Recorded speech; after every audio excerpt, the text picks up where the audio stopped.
On behalf of the entire Kennedy family, which is represented today by my cousin, Sydney Lawford McKelvey, and her husband, Peter, and their son, Peter Jr., and my son, Chris, over there, who's chattering on and not listening to his father speak. I want to welcome you all to Wolf Point.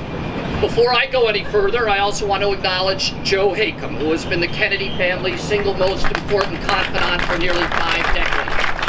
I want to recognize his leadership for the personal dedication he has brought to the project to make that vision a reality. Thank you, Joe.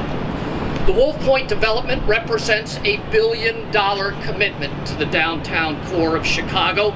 The Kennedy family is confident in Chicago. It always has been.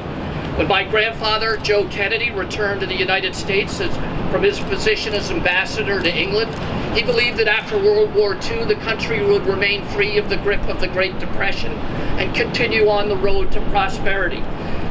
He saw something in Chicago that he thought was extraordinary. It was the transportation capital of the United States.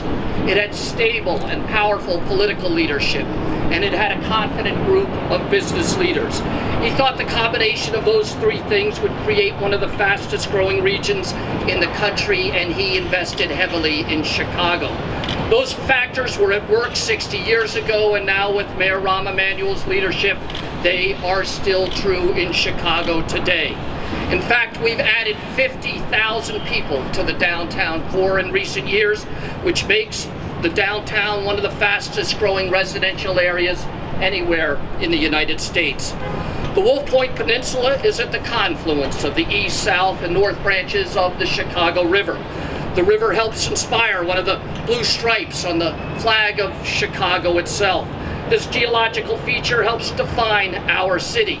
In fact, the shape of the Y that it forms adorns some of our most historic and important places, covering everything from the common to the unique, from the covers of our electrical substations to the Chicago Public Library logo to the sign above the world-famous Chicago Theater.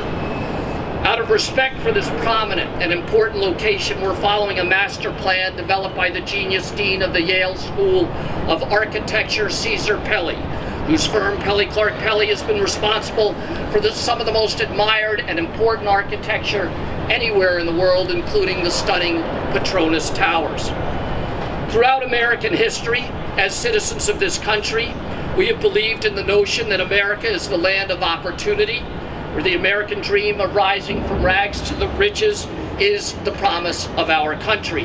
At its best, America is a place where anyone can make it, a nation of rugged individualism, fierce independence, and unlimited freedom. In this regard, Chicago is America's leader, because Chicago is America's greatest meritocracy. We like it.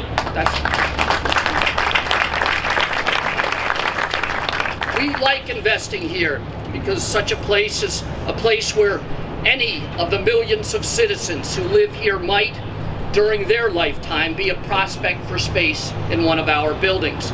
If they hold high-paying jobs, and their employers are going to locate them in the Class A buildings that we build and operate. If they command great salaries, they're going to be able to afford the apartments in the buildings that we construct. If they amass wealth, they'll be able to buy condos in the buildings that we design. We want to create on Wolf Point an economic engine that will contribute to this dynamic for everyone in our city. Every time we attract a new resident to our downtown, we make a contribution to strengthen the social fabric of Chicago. Our new residents eat in restaurants and engage in neighborhood activities which provide entry-level jobs to low-skilled workers at a living wage. These new neighbors support cultural institutions like the Lyric Opera, or the Field Museum, or the Theater District, which is just steps away. Developments here in Chicago, like Wolf Point, help every strata of the economic spectrum.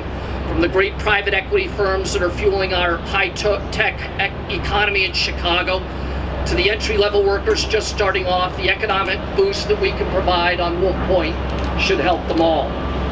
For decades, we have believed that union labor in Chicago was a competitive advantage for the businesses located here. I have seen that in my role as chairman of the Chicago Convention and Tourism Bureau.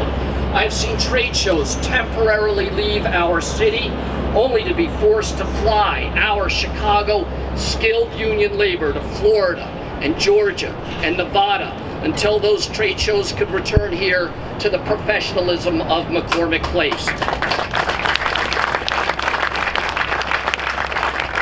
Every trade show, every building, every development can be improved by building them faster and making them better with higher quality and fewer mistakes, all of which happen, we know, if you use union labor. I've seen it in my many years at the Merchandise Mart, particularly on the eve of Art Chicago, when union labor saved our city's most important art fair. Union laborers worked 27 hours straight, moving in the show's exhibitors. Union carpenters worked 35 hours straight, setting up the show. Union painters worked 30 hours preparing the walls. Union electricians worked through the nights running cable and setting up lights. This is the sort of commitment we get. This is the sort of professionalism we see. This is the form of dedication we receive when we hire union labor.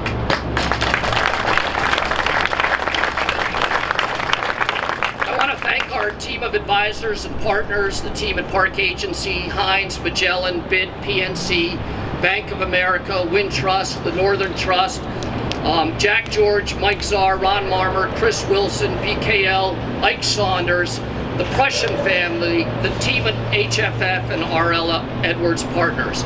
I'd like to acknowledge the city's leadership too, from the mayor's office and Alderman Riley to Andy Mooney and the team at D-Head and Bill Aguiar. Finally, I want to thank all of you for being here today to share this incredible day with the entire Kennedy family. Thank you all very much.